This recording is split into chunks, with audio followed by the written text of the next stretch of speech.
William Arlotti pour le Fashion Post, Roland Garros avec Peugeot. Gilles Vidal, vous êtes directeur du style chez Peugeot. Cette collaboration entre Peugeot et Roland Garros remonte à quand? Ça remonte à plusieurs dizaines d'années en fait, et c'est une histoire d'amour qui dure. Et au-delà de la collaboration, nous avons aussi fait des séries spéciales, des séries limitées de voitures Roland Garros depuis plusieurs dizaines d'années. Oui, c'est une vraie signature qui connecte l'univers du tennis à l'univers de l'automobile et de cette maison Peugeot que nous connaissons tous. Qui représente Peugeot sur les cours de tennis? Alors, il y a beaucoup de monde maintenant. Il y a 14 personnalités du tennis, 14 joueurs internationaux. Djokovic étant bien sûr notre numéro 1, notre chouchou. C'était un très très beau représentant. Alors, on va parler maintenant du logo Peugeot, ce lion, parce que dans l'inconscient collectif, il est présent, mais quelle est l'histoire du lion Peugeot? Alors, l'histoire du lion Peugeot remonte à très loin en fait. L'automobile Peugeot a 125 ans, mais la marque Peugeot a plus de 200 ans. Plus de 200 ans. Et le lion Peugeot est né au tout début de l'aventure de Peugeot quand on fabriquait des outils de menuiserie. Et le lion représentait les propriétés, les qualités des lames de scie Peugeot. La dureté de la dent de la scie, de la dent du lion, la souplesse de la coupe, la souplesse du félin, etc., etc. Et donc le lion, contrairement à ce qu'on croit, c'est pas le lion de Belfort à la base, c'est l'emblème qui représente les qualités de la scie Peugeot, outil de menuiserie. C'est comme ça, avec les moulins à café et les moulins à poivre, qu'on connaît tous évidemment, c'est comme ça que la marque Peugeot a démarré. 80 ans d'objets usuels, de design industriel, et puis ensuite l'automobile, donc la marque a 200 ans et le lion est né comme ça. Le design industriel, le design justement au cœur de l'expertise, le design c'est votre métier, vous êtes directeur du style. Comment est-ce qu'on arrive à ce poste d'être directeur du style pour une marque automobile? Alors moi j'ai commencé comme jeune designer, sorti d'une école de design et j'ai commencé à travailler pour la marque Citroën, nos cousins maintenant dans le groupe PSA. Et puis de fil en aiguille, au fur et à mesure de faire des projets ou de faire du management créatif, je me suis occupé des concept cars et des avant-projets également automobiles. Et de fil en aiguille comme ça, je suis devenu directeur du design de la marque Peugeot, mais à travers un parcours très varié, mais toujours au sein de l'automobile. Mais je n'ai pas touché qu'à ça. Je suis assez fan de mode justement, de design de mobilier, d'architecture. Et je pense que tous les créatifs sont assez passionnés, nourris, intéressés par tous les autres sujets de la création, au-delà du leur. Curieux dans la transversalité, ce qui nous permet de rebondir sur le cours de tennis.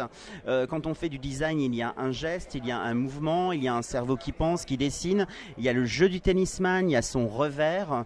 C'était quoi l'idée justement de connecter une marque automobile à un sport?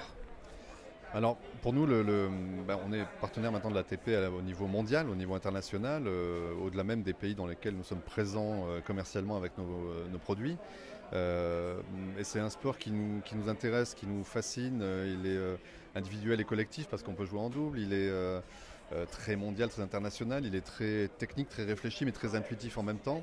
Alors ça rebondit, ça fait écho beaucoup à notre marque, à notre histoire, mais à notre process de création également. Le designer automobile, il doit être très, comme dans les designs industriels en général, je pense, mais très technique bien sûr. La part du technique et de la technologie et l'ingénieur dans l'automobile est primordiale. Mais en tant que créatif, on doit être donc affûté sur tous ces domaines, mais très intuitif, très impulsif en même temps dans la création. Et le geste du tennisman, c'est ça, c'est de la répétition, c'est de la technique, mais c'est aussi de l'impulsion intuitive sur le terrain, c'est de l'hyper-réaction à ce qui peut se passer. Tout va très vite, tout est très rapide, donc on se retrouve énormément dans les gestes du tennisman et son mode de fonctionnement, et puis le créatif industriel que nous sommes. J'ai envie de dire jeu 7 et match, sortir le bon produit en juste équilibre au bon moment. Justement, aujourd'hui, quelle est la part, j'ai envie de dire, de la beauté du geste et de l'innovation pour coller justement à l'époque et aux époques, parce qu'on est dans un monde qui est globalisé, vous êtes présent sur différents pays, la France rayonne à l'international, mais comment justement on arrive à capter des sensibilités, des émotions, des désirs, et c'est pas la question de rater une saison, mais rater en tout cas comment est-ce qu'on réussit à connecter son public et ses publics? Alors ça, c'est une vaste question dans l'automobile parce qu'on doit être présent, pertinent partout dans le monde, avec des produits qui savent s'adapter à un certain niveau, aux préférences culturelles ou aux zones que l'on adresse dans le monde, mais qui doivent être assez mondiaux quand même.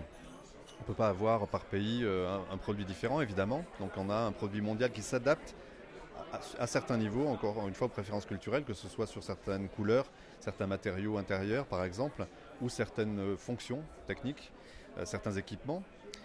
Mais en fait, l'industrie automobile est très lente comparée à la mode où tout va tellement vite, ou même à l'univers du consumer electronics qui va tellement vite. Nous sommes une industrie lente qui doit être pertinente le jour où on sort la voiture et qui doit durer 7 ans la vie d'une voiture, ou 3 ans et demi si on imagine faire un restylage à la moitié de la vie d'un véhicule. Alors, on doit rester pertinent, on doit faire preuve de beaucoup d'ambition, de créativité bien sûr, mais aussi de pertinence et d'intemporalité en même temps, pour avoir le produit juste. Et on a une expression, pardonnez-moi l'anglicisme, mais anglo-saxonne, c'est most advanced yet acceptable, c'est-à-dire le plus en avance possible, le plus projectif possible dans le futur, mais acceptable, appropriable vu du public au moment où on sort et à l'horizon de la fin de vie de la voiture. C'est un réglage très spécial, très particulier. Il faut se projeter dans un univers de demain qu'on ne connaît pas, qu'on ne sait pas vraiment analyser. Donc, heureusement, toute l'industrie automobile est à ce rythme, ce qui fait que tout le monde est pertinent et au même rythme. Mais c'est un petit coup de poker quand même. Et finalement, c'est plus l'expérience et l'intuition mêlée d'analyse qui fait qu'on arrive à être pertinent au bon moment finalement. D'accord. Donc il y a toujours cette part de magie de la création qui opère avec une vision du monde qui est décryptée. Tout à fait, il faut quand même analyser, décrypter, se projeter et puis connaître pas que l'univers de la mobilité, c'est trop réducteur, l'univers de l'automobile ou de la mobilité élargie, c'est trop réducteur, il faut comprendre, pour être pertinent, comment évolue la société, où va la société, se projeter sur ses coups d'après en observant justement tous les autres domaines au-delà du nôtre pour tomber juste. Donc c'est un mélange effectivement d'analyse, de décryptage et d'intuition. Une dernière question qui est plus dans l'émotion, qui est plus personnelle. Pourquoi est-ce que vous avez choisi le territoire de l'automobile pour vous exprimer? Parce que chaque artiste, un architecte choisit l'habitation, un designer textile va choisir le textile, un céramiste va choisir justement la matière qui va être transformée d'une façon alchimique. Pourquoi l'automobile comme territoire d'expression?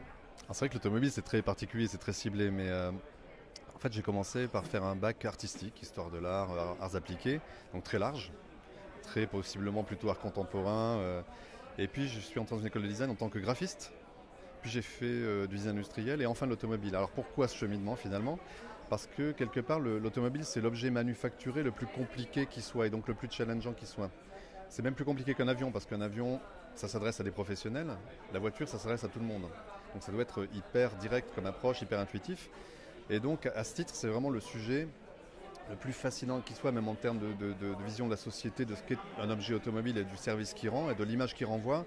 Il y a plein de choses au-delà de la bagnole, si je puis dire. Ça connote tellement de choses dans l'imaginaire du monde entier. Sémiologie. Voilà. Exactement. Et donc de ce point de vue-là, c'est assez fascinant. Et puis maintenant, il y a une notion qu'on cultive beaucoup dans l'automobile, chez Peugeot en particulier, ce qu'on appelle le global brand design, c'est-à-dire la capacité à designer toute une marque et pas seulement les produits. Tout ce que le public peut voir ou percevoir d'une marque doit être designé, en fait, avec un ton, une humeur, une colorimétrie, une coloration en général. Et donc on s'emploie à ça et on a des créas spécialisés qui travaillent avec les gens de communication, les gens de marketing pour concevoir une marque dans son ensemble. Oui, une marque vivante, on pourrait parler de personal branding, mais ça c'est un sujet qu'on abordera bientôt parce que je sais qu'on va se retrouver au studio pour parler couleurs, harmonie, vibration, expertise, artisanat. Justement, la voiture englobe plein de choses. J'étais ravi de vous rencontrer à Roland-Garros. C'était un plaisir, merci beaucoup. Pour Peugeot et je vous dis à bientôt Gilles. À bientôt, merci beaucoup. Merci.